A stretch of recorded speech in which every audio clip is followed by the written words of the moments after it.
অবরুদ্ধ গাজা উপত্যকায় প্রায় 2 বছর ধরে চলা যুদ্ধের মাঝেই ফিলিস্তিনকে স্বাধীন ও সার্বভৌম রাষ্ট্রের আনুষ্ঠানিক স্বীকৃতি দিয়েছে যুক্তরাজ্য, অস্ট্রেলিয়া, কানাডা ও পর্তুগাল। রোববার পশ্চিমা বিশ্বের এই 4 দেশের স্বীকৃতির পর নিউ ইয়র্কের জাতিসংঘের সাধারণ পরিষদের অধিবেশনে ফ্রান্স, বেলজিয়াম ও অন্যান্য কয়েকটি দেশও একই পথে হাঁটার প্রস্তুতি নিচ্ছে। জাতিসংঘের সদস্য রাষ্ট্রগুলোর মধ্যে 3/4 ইতিমধ্যে ফিলিস্তিন রাষ্ট্রকে স্বীকৃতি দিয়েছে। ফরাসি বার্তা সংস্থা এএফপির পরিসংখ্যান অনুযায়ী জাতিসংঘের 193 সদস্য দেশের মধ্যে অন্তত 145টি ফিলিস্তিনকে রাষ্ট্রের স্বীকৃতি দিয়েছে। এতে ব্রিটেন ও কানাডার নামও রয়েছে। বিশ্বের শিল্পোন্নত দেশগুলো জোট G7 এর সদস্য হিসাবে প্রথমেই সিদ্ধান্ত নিয়েছে তারা।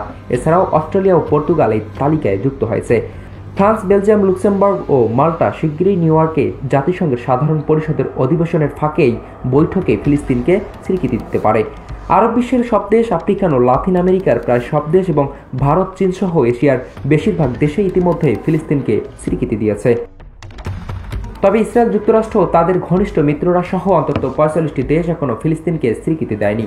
এশিয়ার দেশগুলোর মধ্যে জাপান, দক্ষিণ কোরিয়া ও সিঙ্গাপুর ফিলিস্তিনকে স্বীকৃতি দেয়নি। Africa, Cameroon, Latin America, Panama এবং ওশেনিয়ার বেশিরভাগ দেশও ফিলিস্তিনকে স্বীকৃতি দেয়নি। 1988 সালের 15 নভেম্বর প্যালেস্টাইন লিবারেশন অর্গানাইজেশনের প্রয়াত নেতা ইয়াসির আরাফাতের স্বাধীন ফিলিস্তিন রাষ্ট্র ঘোষণার কয়েক মিনিটের মধ্যেই প্রথম দেশ হিসাবে ফিলিস্তিনকে আনুষ্ঠানিক স্বীকৃতি দেয় আলজেরিয়া। পরবর্তী কয়েক সপ্তাহ ও মাসে আরও বহু দেশ একই পথে হাঁটে। 2010 সালের শেষের দিকে এবং 2011 সালের শুরুতে ফিলিস্তিনকে স্বীকৃতির বড় ঢেউ শুরু হয়।